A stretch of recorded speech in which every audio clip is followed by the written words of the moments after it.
Hey guys, welcome back to Critical Flick. Today I'm reviewing Dark Phoenix. So Dark Phoenix is the latest movie in the X-Men franchise. And I have to start by saying I am not the biggest fan of the X-Men in general. I thought the comics are fairly interesting. I thought the movies have been really hit or miss. Like I really love Logan, First Class, Days of Futures Past.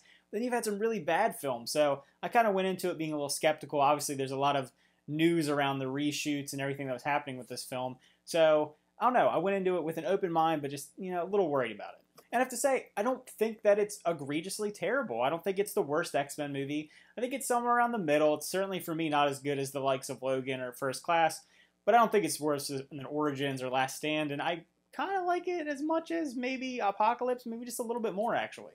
I thought the story itself does feel rather rushed. This character is a really interesting character in X-Men lore, having Jean Grey, become Dark Phoenix, get the Phoenix energy during the events that happen in space, but I don't know. I just felt like her character, when she was on screen and Sophie Turner was really dialing it up, did a really good job. But a lot of the times it feels like it doesn't give her enough focus. And when she's actually using her Phoenix energy and really conflicted and struggling and dealing with her past and her relationship with Professor X and everything with that, I thought it was really good. I think the movie worked really well on those levels. It really connected with those characters struggling with these issues. But at other times, it felt like the script just really suffered, and it really felt like a broken production. It felt like the movie struggled during production, and it came across, especially in the third act of the film. As far as the performances, I thought that James McAvoy was good. He's always good. I think he's excellent as Professor X. I think Michael Fassbender is really good as Magneto. I actually really like Quicksilver, and as a mild spoiler, he's not in this movie a whole lot. I mean, it's really strange how he's in the first act of the film kind of prevalently, and then he just disappears. He's not in it at all, and then he has like one line at the very end of the film. It felt weird that such a interesting character that they can do so many cool things with, and Evan Peters has always been pretty good as the role. They kind of just are like, we don't really need him for this movie. It felt strange. I thought that Cyclops in particular was kind of strange in this movie. I thought that character, and obviously his relationship with Jean Grey, is always really important. It's really important in the Dark Phoenix story. And it just felt so dialed up whenever he was performing that it almost came off as really silly. And I couldn't take his character seriously. But I did think, like I said, that James McAvoy, Michael Fassbender, and I think Sophie Turner, to most of the extent, were really good. And I was honestly pretty let down with Jessica Chastain's character. Now, Jessica Chastain is an amazing actress.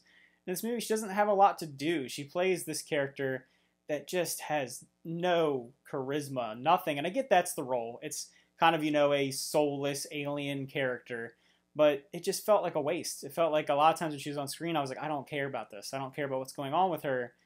And I don't know, just her whole storyline coming in and dealing with trying to take the powers from Jean Grey, none of it felt that compelling to me. I was more compelled with what was going on between the X-Men and Jean Grey. She felt like a shoehorned in character, and that whole story arc, especially towards the third act with the battle on the train, all the characters, I don't know, it just never really felt that interesting to me. I thought that the visuals in the movie were pretty decent, especially when she's using the Phoenix energy, the Phoenix power. That was really cool. When you see her explode and just not be able to control and just be all over the place, that was really awesome. I really like Nightcrawler, and I thought Nightcrawler using his powers in the movie were really interesting. He was in it a lot more than I thought he was going to be. And yeah, I just thought when they use their powers is cool. I mean, the X-Men have really cool powers, and seeing that on screen is always entertaining.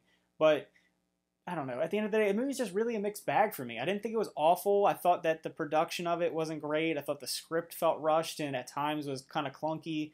I thought the visuals were good. I thought some of the performances were good. Some were flat. It was just, like I said, it was a real mixed bag. So if I were to rate this movie, I would give it a 5.5 out of 10. I think it's perfectly average. I think it's perfectly fine. It falls in the middle of the X-Men films. I don't think it's egregiously terrible. Maybe if you were really, really invested in this character and really, really invested in the Dark Phoenix story and didn't have it fleshed out in a satisfying way, you might really dislike this film. I think if you're expecting it to be on the level of, First Class, Days of Futures Past, or Logan, you're going to be really disappointed. But if you went in expecting X-Men Origins, you might be pleasantly surprised that it's not as awful as it may appear. Alright guys, if you saw Dark Phoenix, let me know what you thought. What did you enjoy about it? What did you hate about it? Did you like the movie? Did you hate the movie? Comment down below, and see you guys next time.